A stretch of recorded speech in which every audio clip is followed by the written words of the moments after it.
international de Dakar pour présenter les matinées de la FIDAK comme niñ koy defee fan yi yëpp et comme niñ ko nar a defee jusqu'au 31 décembre di leen indil lépp li nga xamante ne mooy actualité foire bi programme foire bi ay interview ak nit yi nga xamante ne ñoom ñoo nekk si biir di exposé ñii ñëw visiter si lépp luy nouveauté ci foire bi dañ leen koy wan ak lépp lu leen fi mën a intéressé et ce sera jusqu'au 31 décembre dara du leen fi ump ngeen ñëw ak ngeen ñëwagul lépp dinañ leen ko wan et même pour vous inciter à venir ñëw visiter si et puis jox leen programme concert yi c'est-à-dire que yéen daal toog leen seen kër entre Info Matin ak Midi Plus lépp lu fi xew ñu wan leen ko dara du leen ump et puis ànd ak yéen ci musique ci yëngatu ci yeete boo xamante ne amul fenn c'est tous les matins et dama koy def en compagnie de Nicolas Omar et c'est toujours un plaisir comme je le dis. Bonjour Nicolas. Bonjour Bibi Ndiaye Sy. waaw. noo def. maa ngi nii naka matin. bien dormi. waaw bien dormi. naan nga sa café. ça va naan naa café tey petit moo géré service café bi et c'était bien fait merci Efat. xam naa ni yow la du moom. mais ça va naka matin bi. oui ça va alhamdulillah on rend grâce à Dieu. Alhamdulillah. Et puis éventuellement nous souhaitons une agréable journée à tous les fidèles téléspectateurs de la télévision à Futur Média, miroir du Sénégal, la star des télévisions africaines. On est bien sûr le mercredi 21 décembre 2022, 350e jour de l'année et il reste 10 jours pour année bi jeex waaye ñu ngi ci 51e semaine donc ñuy ñaan rek sunu borom subhanahu wa taala yóbbu ñu ci ak jàmm ak salaam bu kenn manqué ñu tal ko ak fekkee ko mu ànd ak wér ñu dem ca kaw ca kanam ci lu baax. C'est vrai c'est le nouveau rendez-vous, le rendez-vous inédit qui se déroule du lundi au vendredi de 9h30 jàpp 11h xam nga ne Info Matin ak rédaction bi ñu ngi leen di sargal di leen delloo njukkal bu baax a baax ci kanam tuuti incha allah xalif général mu di Pape Cheikh Diallo dina ànd ak yéen ci Midi Plus waaye tamit duñu fàtte Mairie Bey ci liggéey bu am solo bi nga xamante ne moo ngi koy def ci biir lii xew ci internet donc continuer leen di ñu bàyyi xel ci suñu différentes plateformes digitales yi nga xamante ne sénégalais yi nekk diaspora ak yi nekk ci sous-région bi ñu ngi ciy bàyyi xel ndax TFM mooy télé bi nga xamante ne mooy wéttali askan bi bu baax di leen informer di leen divertir mais de manière intelligente. Voilà tout un programme sur la télévision Futur Média comme ni ñu koy defee 6h du matin ba ngeen di tëdd dañuy ànd ak yéen ci ay programmes yu am solo ku ci nekk mën si gis sa bopp c'est la TFM yàgg nañ ko def c'est pas une nouveauté programme tamit daf leen di xaar fii si émission bi en dehors de la musique bi ñu leen di proposer tous les matins pour ngeen gën a mun yeewu parce que yow fajar dafa xaw a métti de temps en temps nga xaw a nege comme le disait si bien Pape Cheikh mais dinañ leen indil micro-trottoir nga xamante ne def nañ ko Nicolas def na ko fii ci foire bi parce que yaa ma ko sant quelques soucis techniques mais tey di ngeen ko gis et puis on va vous montrer la nouveauté ci foire internationale bu Dakar bi muy zone restauration bi nga xamante ne d'habitude c'était consacré à 2 seuls restaurants mais ren dañu ubbi yaatal pour que ñu bëri mun ñëw fekkee ko on va parler aussi du décès de Boursine Coumba Ndoffène Diouf ndax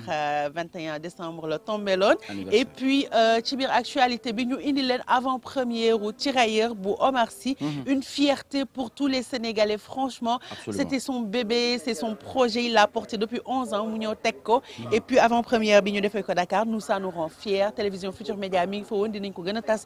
ci information yi ci kanam ak Sarah Cissé mais ñun dinañ leen ci wan tuuti mais en attendant loolu yëpp di ñëw comme ni ñu koy defee tous les matins en attendant les événements donc on va vous réveiller avec un clip le premier clip du jour All Star on va faire la fête fiesta parce que woy bi nee naa leen démb moom laa naroon yendoo mais yamuma ci yendoo ko yendoo fanaano yeewuwaale parce que ça fait bouger ça donne envie de s'enjailler comme on dit All Star xale yi màgg nañ indi nañ fiesta ñu seetaan ko ñëwaat avant ñuy continuer ak programme bi ñu leen tegal tey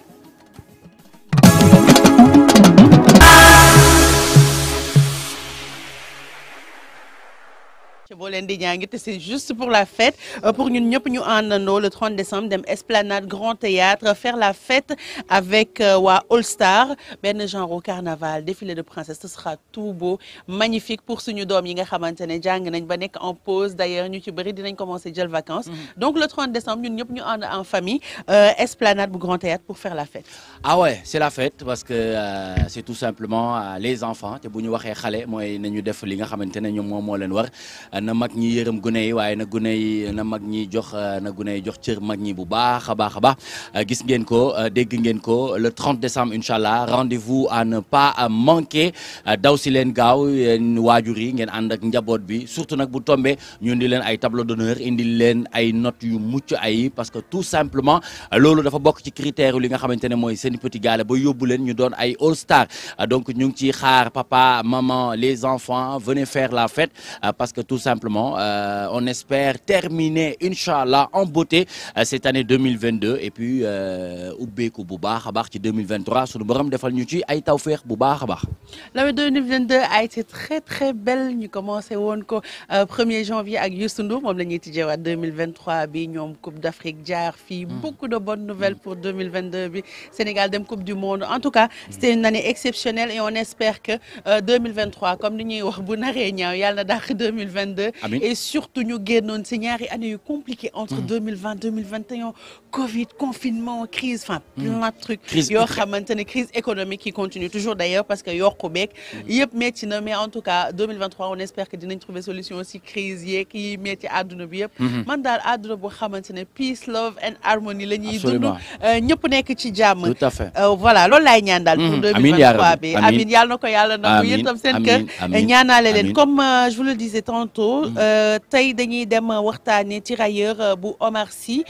il est à l'affiche ci film bi nga xamante ne dafa nar a sorti le 4 janvier lay génn en France le 6 janvier ñun ñu am ko Dakar faut dire que Dakar maintenant cinéma yi ñi ngi commencé di tijjiwaat pour le plus grand bonheur des cinéphiles et que film buy génn à l'international que ce soit Avatar film muy grand film yëpp yi génn au cinéma dès 2 jours après ou le même jour Black Panther on l'a aussi au cinéma et ça fait plaisir. Absolument. Et d'ailleurs Omar Sy démb dafa ñëw def avant-première u Tirailleur fii nii Dakar film boo xamante ne ça lui tient à cœur parce que c'est son histoire qui est racontée c'est l'histoire des Sénégalais qui est racontée c'est l'histoire des Africains qui a été racontée ndaxte souvent bu ñuy xool histoire u tout ce qui est traite négrière colonisation ba ci tirailleurs yi nga xamante ne enrôlé woon nañ leen fii yóbbu leen ci guerre mondiale yi amoon ci àdduna bi histoire bi bu ñu koy raconter du point de vue français lañ koy am mais cette histoire là est racontée du point de vue sénégalais et pour synopsis bi Thierno la ñu jël kenn ci acteurs yi jël ko pour mu dem guerre yi en tant que tirailleur. Tout à fait. Papaam enrôlé wu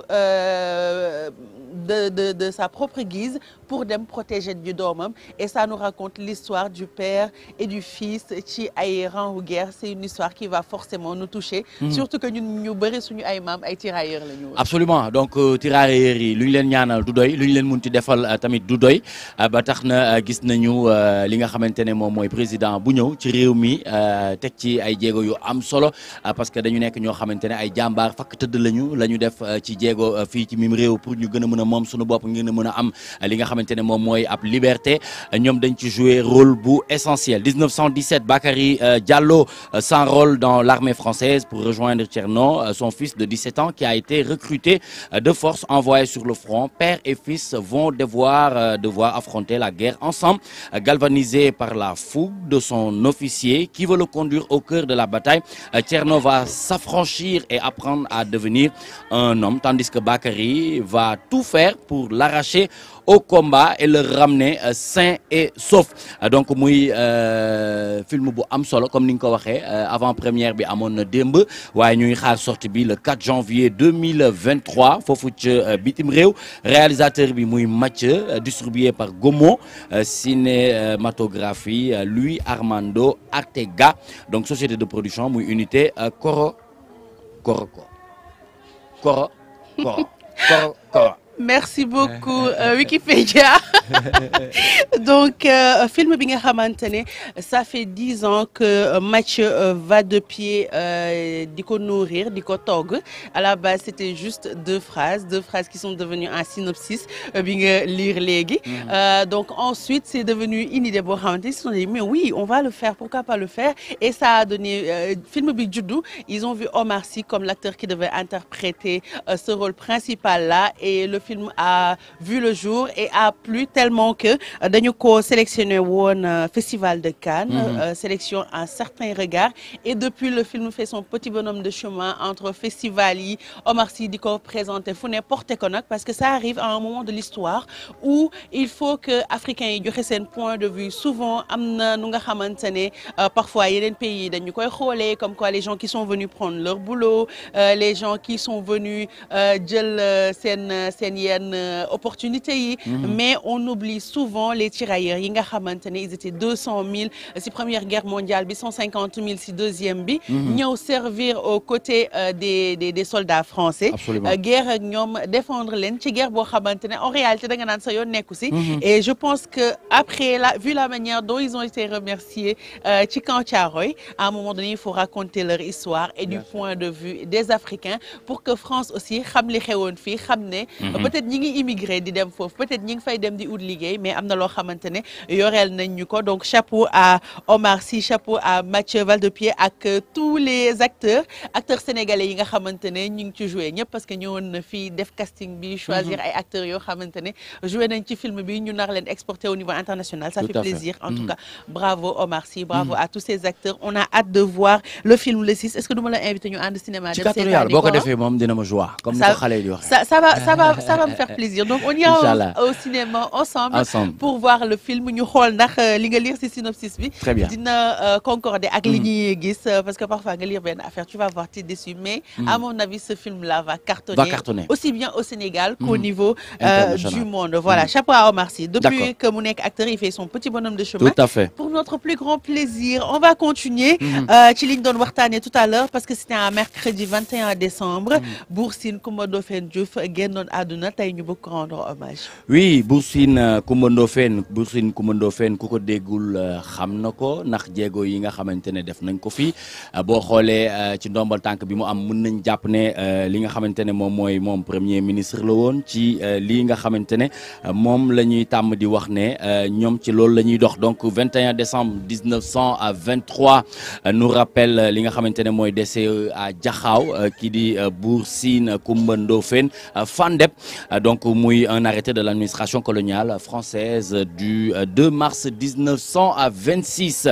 supprimera le titre de Bour Sine et le remplacera par celui de chef supérieur du Sine. Le dernier à porter ce titre est Mayakor Diouf, disparu en 1969. sama xel dafay dem ci Diakhao Sine, sama xel day dem ci Gossas, sama xel dem ci Fatick, ba tax na ñu ngi ciy delloo njukkal ku mel ni Serigne Moustapha ñu ngi koy ziar bu baax a baax, waaye tamit Serigne Bara Diop ñu ngi koy delloo njukkal bu baax moom ak njabootam ak soxnaam yi ñu ngi leen di ziar di leen jox seen wàccuwaay. Donc lii mu nekkoon éphéméride très rapidement pour ñuy fàttali ñi nga xamante ne ay buur lañu def ay jéego yu am solo, ndax xam nga ne réew mi bu ñu demee ba tollu fii am na ñoo xamante ne liggéey nañ ci bay nañ ci seen waar bu baax a baax ba tey Ndiaye Sy mun taxaw fii def cheveux naturel am def sañseem def bu neex waaw di tëlaale di def lu ko saf. Donc loolu noonu yëpp day wane ne rek am na lu ko jiitu ci ginnaaw ci ñoo xamante ne ay jàmbaar la ñu woon def ay jéego yu am solo. Donc loolu baax na ci ñi leen di fàttali di leen delloo njukkal. Lu mel ni démb par exemple ñu ngi doon fêter 21 ans ou